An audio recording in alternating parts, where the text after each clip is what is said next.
¿Existe una relación directa entre las precipitaciones que hemos tenido, ausencia de ellas, por ejemplo, en la provincia de Albacete, en otoño y en invierno, y el recuento de los pólenes de gramíneas durante la primavera?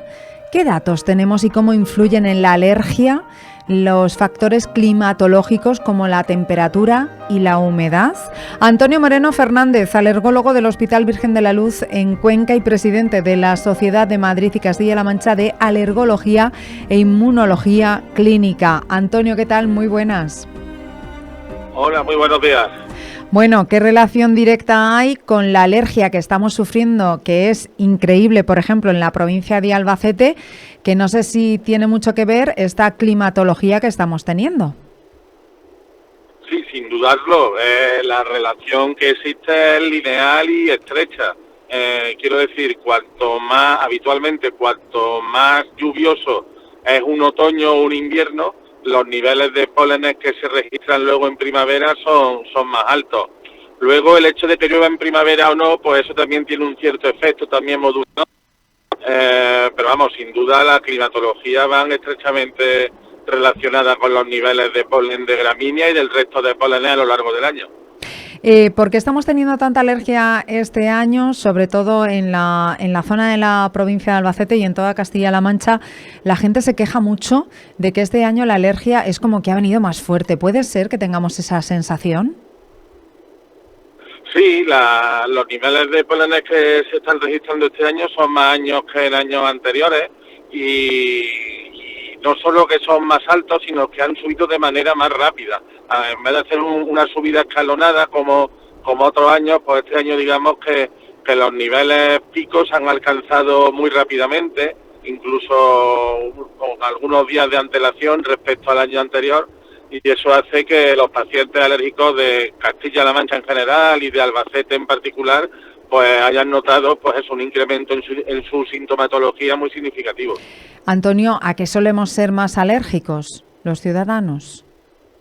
Pues en Albacete la alergia más abundante, como en toda la meseta central, es la alergia al polen de gramínea. Uh-huh. Luego, en menor medida, hay otra serie de pólenes que también son importantes, el del olivo, el de las arizónicas, el de las malezas, pero vamos, sin duda la medalla de oro, por así decirlo, se la lleva el polen más prevalente, sin dudarlo, y a mucha distancia, el de la gramínea. Desde luego que sí.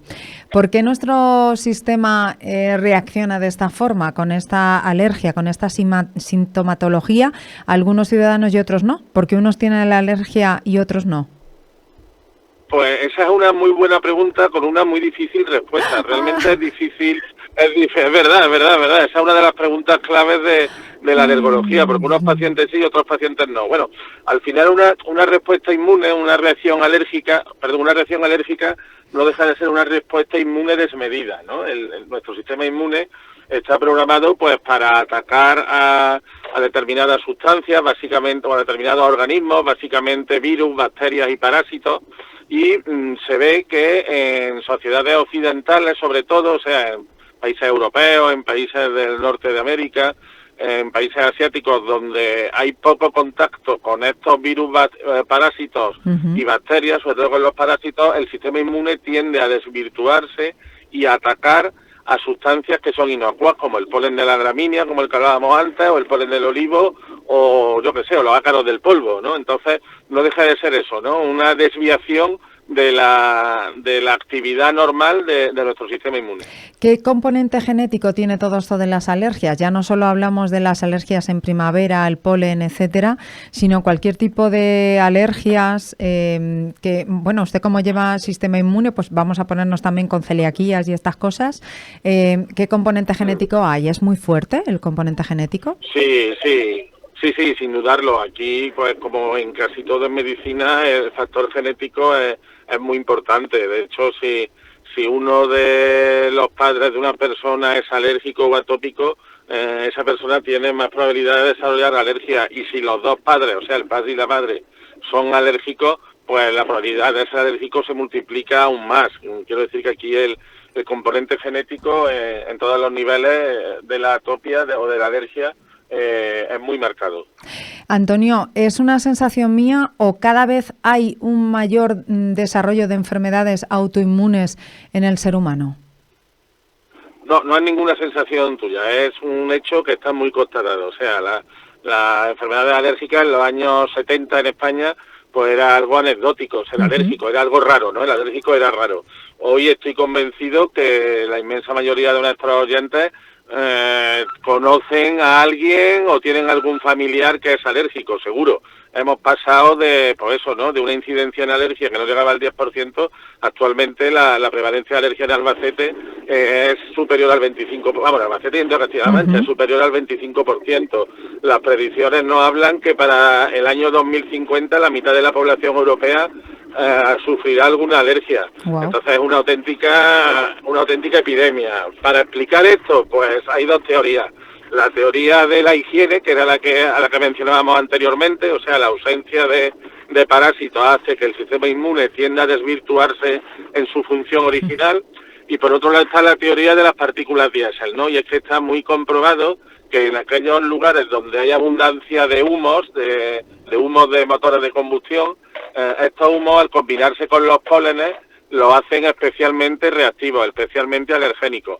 Si nos paramos a pensarlo, las dos teorías pues van muy estrechamente vinculadas, ¿no? Habitualmente un país, cuanto más industrialmente desarrollado está, pues más contaminación hay y menos contacto con parásitos hay. Y esas son las dos teorías que explican por qué cada vez hay más pacientes alérgicos. Voy a hacer ahora una entrevista con la OCU en Castilla-La Mancha. Voy a hablar sobre las cremas solares y la importancia de la fotoprotección una vez que hacemos una exposición solar. Como inmunólogo y alergólogo, ¿también tenemos un tanto por ciento elevado de personas alérgicas al sol? A ver, más que la alergia al sol estrictamente dicha es bastante rara, es bastante infrecuente. Si hablamos de forma purista y técnica, lo que es una alergia al sol.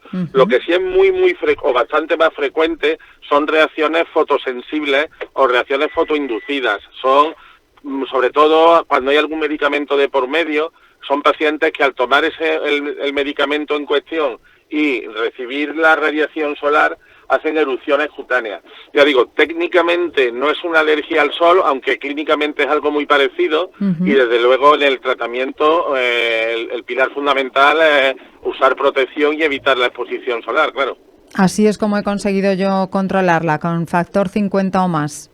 Así no me ha salido alergia ya nunca en mi vida. En mi juventud tenía mucha alergia, muchos granitos, y hasta tuve que consumir antihistamínicos en un momento determinado de mi vida de la cantidad de alergia, y hasta que descubrí que la fotoprotección real de farmacia es la que mejor va para este tipo de personas que somos alérgicos y que en algún momento de nuestra vida nos ha salido alergia. Qué interesante la conversación, Antonio Moreno, como alergólogo del Hospital Virgen de la Cruz de Cuenca. ¿No será la primera vez que le llamemos? Pues nada, yo encantado siempre de atenderos, un gusto. Además que es presidente de la Sociedad de Madrid Castilla-La Mancha de Alergología e Inmunología Clínica. Antonio, un abrazo, buen día.